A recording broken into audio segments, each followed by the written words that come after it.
আজি মহাসপ্তমী দেশৰ লগতে ৰাজ্যতো উলহ মালহেৰে নহলেও পৰম্পৰা ৰক্ষাৰ উদ্দেশ্যে পালন কৰা হৈছে দুৰ্গা পূজা। শিৱসাগৰৰ ঐতিহাসিক দেৱী দৌলতো পৰম্পৰা ৰক্ষা কৰি চলিছে দুৰ্গতি নাশিনীৰ আৰাধনা।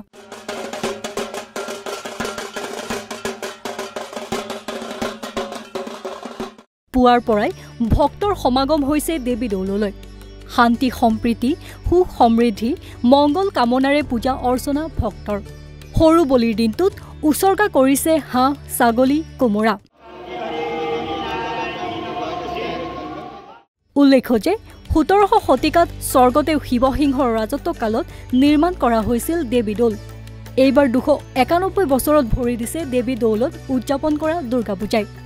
আজি সপ্তমীৰ দিনা দেৱী দৌলত ভক্তৰ সমাগম পৰিলক্ষিত হৈছে।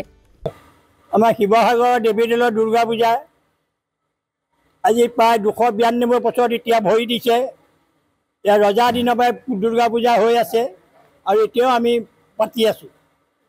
আমাৰ ইয়াত আজি সপ্তমী পূজা হৈছে। সপ্তমী পূজাত আমাৰ হাঁহ ছাগলী বলি বিধানৰ কৰ্মও হৈছে। ধূপ নৈবেদ্য আদি দি ৰাইজে ইয়াত নিজৰ সংসাৰৰ আনন্দৰ কাৰণে সেৱা সৎকাৰ কৰিছে, সুস্বাস্থ্য প্ৰদানৰ উদ্দেশ্য কৰি। আৰু আমাৰ ইয়াৰ এখনি শৰাই আমাৰ দৌলা পৰিয়াললৈ যায়, এটা ছাগলী আৰু এখনি শৰাই। আৰু এটা পৰিয়াল বৰপাত্ৰ গোহাঁই পৰিয়াললৈ এটা পাঠা আৰু এখন শৰাই আমি ৰজা দিনৰ পৰাই দি আহিছোঁ। সেইটো আমি বৰ ডাঙৰকৈ পাতিব পৰা নাই, কাৰণ জুবিন গাৰ্গৰ মৃত্যুৰ কাৰণেই পূজা আমাৰ অনুষ্টুপীয়াকৈ আমি নিয়মে পালন কৰা হৈছে। অসমীয়াৰ হিয়াৰ আমঠু জুবিনদাৰ মৃত্যুৰ শোকত দগ্ধ হৈ থকাৰ সময়তে পালন হোৱা দুৰ্গা পূজাত নাই উখল মাখল ৰং ৰহইচ। কেৱল পৰম্পৰা ৰক্ষা কৰি অসমবাসীয়ে পালন কৰিছে শাৰদীয় দুৰ্গা পূজা। শিৱসাগৰৰ পৰা পাৰ্শ্বজ্যোতি গগৈৰ প্ৰতিবেদন, নৰ্থ ইষ্ট নাও।